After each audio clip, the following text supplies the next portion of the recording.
Alan with the Gun Shop Show, shooting the Ruger Max-9.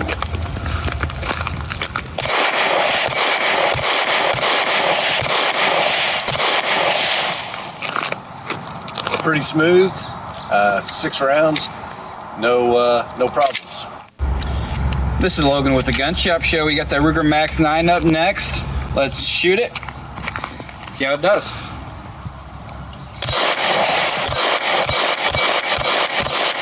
Dang.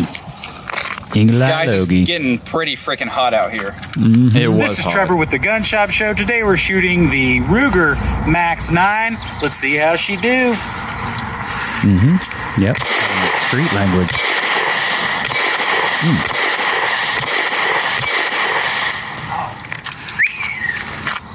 Pretty nice. It was pretty nice. I like those sights on that one. Was that the one that had the white back rear and the trinium? No, it has front. I don't want to point it at myself, but the back sights are just blacked out. Oh, okay. The front is a fiber optic. Oh, okay. But here it is. Sighting it was pretty nice. You want to go in round of who was... Yeah, so I think what we should do is we should talk about our impressions of the gun. And then at the end, we'll all pick our favorite. Okay.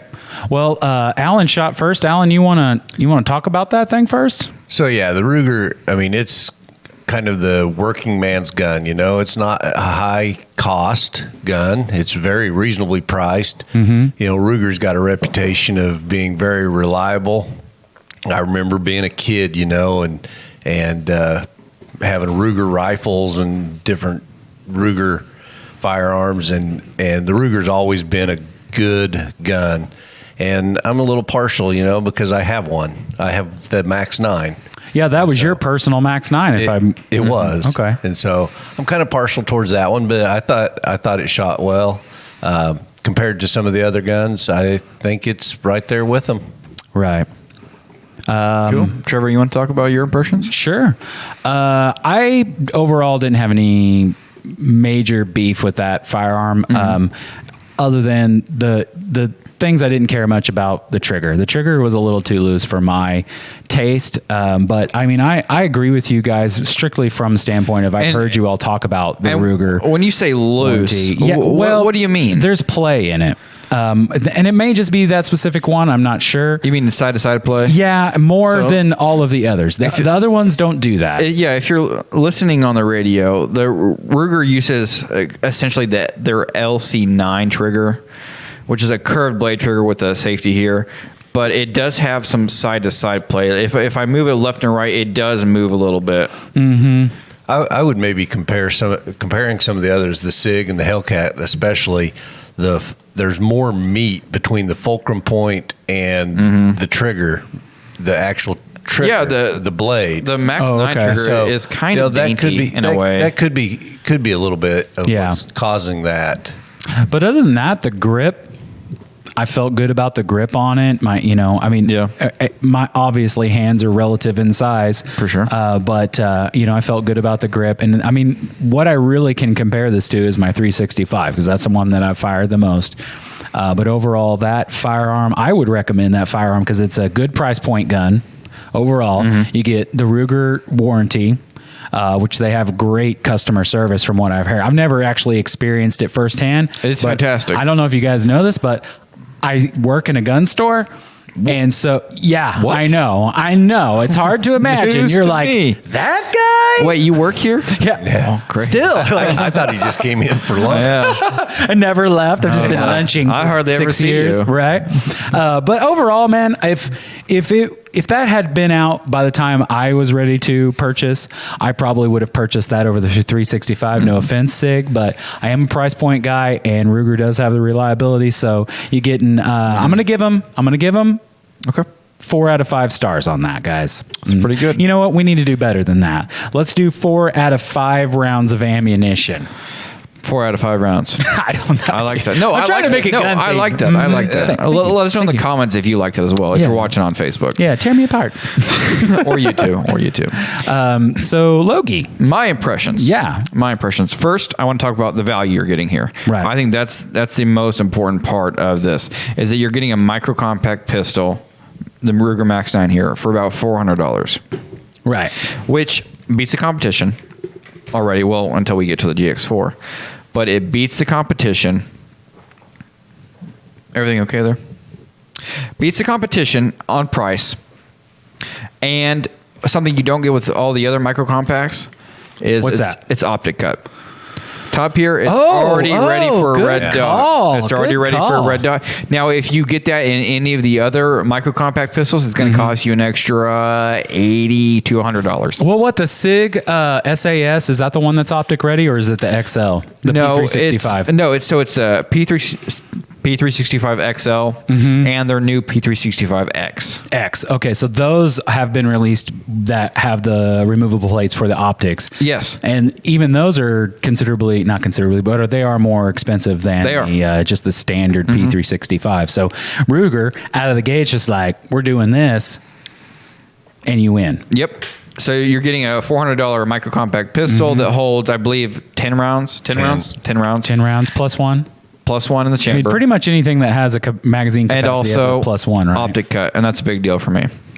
Now, ergonomic wise, it feels good in the hand. It's bigger than the other ones, at least a little bit. The grip itself. The grip itself is a little bit bigger. Yeah. The barrel's also like a little bit longer. You're looking at about a 3.2 inch barrel compared to any of the other ones. Which like are? the 365, you're looking at about 3.1 inch barrel. Wow, man. The smallest one I think is the Hellcat, about 3 inches.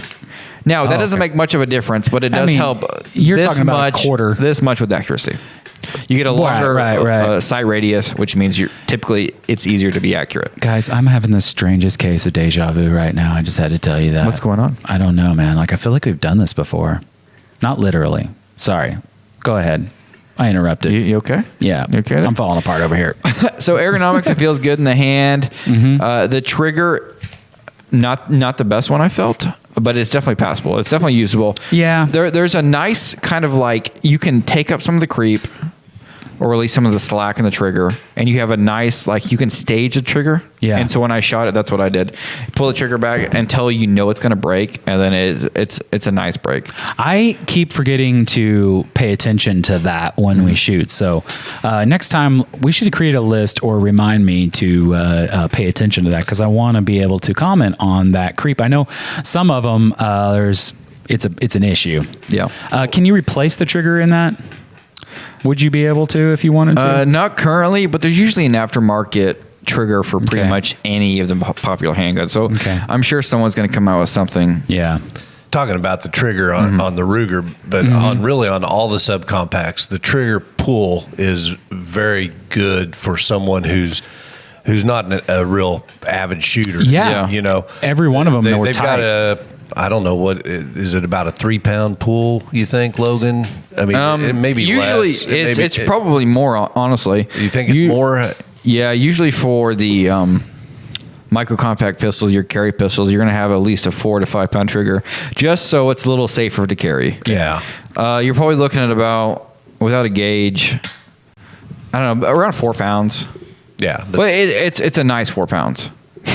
As opposed to those bad ones. No, you can have triggers that are 4 pounds, have a ton of take up, ton of creep, ton of slack, and just be absolutely gross. Yeah, to like shoot. a 30-mile pull of 4 pounds as opposed to a 1. Right. I get you. Yeah, or like a nice wall, like Glocks. Glocks are really good about it. They have like a 5 to 6 pound trigger depending on the model. Okay. My Glock 43, when I first bought it, had a 8 pound trigger. It was something. But they have a nice wall where when you hit that wall, it's just 8 pounds of force and it goes off. Right. So that's an example of a good 8 pounds, whatever. And that Ruger does have a trigger safety also. It does. Yes. To where you have to. You have your just normal safety here, your thumb safety here. Oh, double safety. And then you also have a trigger safety. Wow. Double Super safe. I like Double the people safe. at Ruger. Yeah, I believe the Hellcat and the 365 and the Smith do not come with the trigger safety. with the safety. It depends on the model. The model. I don't know about the Hellcat, but I know for certain this Shield Plus has the model with the thumb safety, and the Sig has a model with the thumb safety for sure. What price point on this gun? What are we talking dollars wise? Around $400. So just standard. Usually, you're going to find it around $400. So if someone Around wanted to buy 400. that, someone wanted to buy that on the Freedom Buyers Club, what are we talking about down on that thing? Around $40. Yeah, $40 down. $40 90 days down, to pay that get you thing 90 off. days. Heck yeah, and then you're Fantastic. a high capacity micro compact carrying like a gangster. What else did we shoot, Trevor? Let me go look, Logan. Cool. We shot the 365. That's the one we got coming up next. Unless we want to save that one for last, because it is kind of the king of these guns. It kind of is. Yeah, it's the father, the forefather. It's the daddy of these guns, and also arguably the best. But I would argue. That might not be so true anymore. Well, after we get to some of the other guns. As you see throughout these videos, Trevor might be swayed to go elsewhere. That's true. That's true. But we're coming up on the end of the first hour, so if you're watching on TV, go over to Facebook, type in Liberty Tree Guns. You'll see us there. We'll be live. Watch there. You can comment there. Tell us your favorite micro compact, what you're currently carrying now. We love to read your comments and reply to them for sure. We just straight up love our friends. We're kind of your friends in the gun business. Oh, not just kinda. And I mean that sincerely. Like, we want to be your friend. We're gonna get down on our knees soon. We'll be right back on the Gun Shop Show. Previous episodes and more available at gunshopshow.com.